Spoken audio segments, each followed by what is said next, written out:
So I'm at the Songtaba office today, and in Bimbala right now it's lights off. It's doom sore. So there isn't enough light or fan or power or really any reason to be inside. It's too hot and too dark to do a video.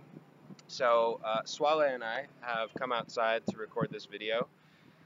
You've got the Jehovah's Witness Church behind us, the Songtaba office on behind the camera, and just beautiful, windy, Harmattan, Ghanaian environment that we're in. So hopefully we don't get hit by a dust storm while we're chatting. Anyway, Suale works for Songtaba. He's one of the main players in the office, and I will let him tell a little bit about his work. So Suale, what do you do with Songtaba? I am an education officer. To be specific, I'm a sponsorship officer. Sponsorship officer. Yeah, Okay. I work in the education sector as one of the intervention. So my duty as a sponsorship officer is to visit the school at least twice a year to pick up messages for sponsors. This is some of the work I do sometimes. And now this sponsorship program, does it function to keep children in school? I mean, do you see an effect on dropout rates or anything like that? What's the purpose of the sponsorship program?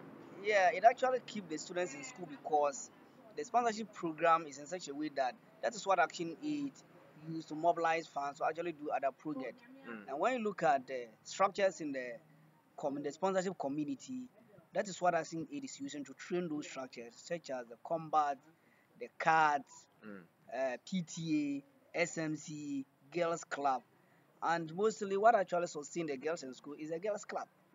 The Yeah, so girls, talk a little bit about Girls Club, and I also want you to talk a little bit later about combat. yes. But what's Girls Club? Now with the girls club, the children are made to be in groups. The At least the maximum number of children in a group is supposed to be 35.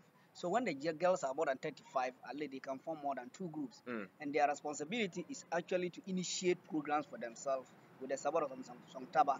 Such program they can initiate for themselves are clean up campaign, reading competition, debate, outreach programs such as going to the market square to clean up, going to talk on HIV and AIDS. And what Action also do is that normally they organize camp for these girls, Mm. for inspirational talks. Those camp normally come somewhere August to September.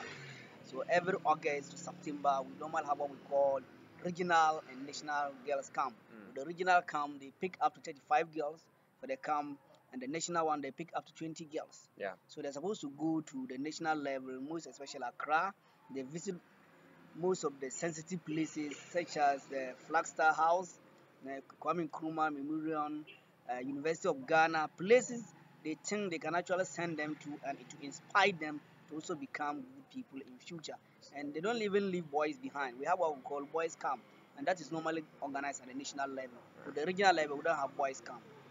Well, that sounds like a great opportunity for these young women. And the girls' clubs, actually, they have a profound effect on dropout rate for young girls in school. They lead directly to an increased rate of reporting incidents of abuse at schools. It's not just attendance, but also performance of young women in schools improves. So these girls' clubs are really effective at helping. Yeah, it's happened a lot because when the girls form their club, most of the time it even attracts people who are not in school. Uh-huh. I understand there was one girl I interviewed and she was telling me that she got to school because she always see her colleagues in town educating people. She see her colleagues moving to Tamale. She see her colleagues moving to Accra. It inspired her. It attracted her to also come to school. And one girl was also telling me that she doesn't even want Sunday and Saturday to come because they do their meetings mostly after classes. And when they are in meetings, that she's able to talk and even share her problems out. So when she's alone in the house, she doesn't feel it. She always wants to be with colleagues. So these things are a way of at least retaining girls in school. That's a great story. And what about combat? The combat simply means community-based advocacy team. The combat is one of the structures established by Songtaba to actually take care of girls and even boys at their community. What they do is that they ensure that children who are abused actually they make their cases heard by the appropriate authority. When you have a boy or a girl and you deny the girl of education, what the combat does is that they come in, tell you the importance of girl child education or why there's the need for you to educate your child. If they still refuse and they think that it is human right abuse, what they do is that they report you direct to Shiraj or Dobson. They call on them to come and support. Because if they are educating you and you still resist, they cannot use force on you because they are not trained to actually do some legal to attend to legal cases. What they do is that they advise at the community level, and when they see that they are not getting headway, they report it to the appropriate quarters. So what we do is that with the combat in their training, we invite all these human rights institutions, Shraj, Dobsu, social welfare, all the human rights institutions that are there to actually ensure that there's a link. They establish what we call rapport, some good rapport between the combat established in the community and those organizations. Yeah. And So let me just explain very briefly. Suraj is the Commission for Human Rights and Administrative Justice, and Dovsu is the Domestic Violence Victims Support Unit. And they're both, well, one is a government commission, and the other one is still related to the government, but it's through the police, the Ghanaian police. That's Dovsu, right? So it's good that combat is directly is building that rapport that you're talking about with those groups. uh, it's actually very good because when you see there are so many cases which should have at least been abuse cases or people would have been abusing other people without even knowing. But in the presence of combat, they try to educate them. They don't only, attend to cases. They also educate parents on what they need to do to actually ensure that their girl child attends school and even complete successfully.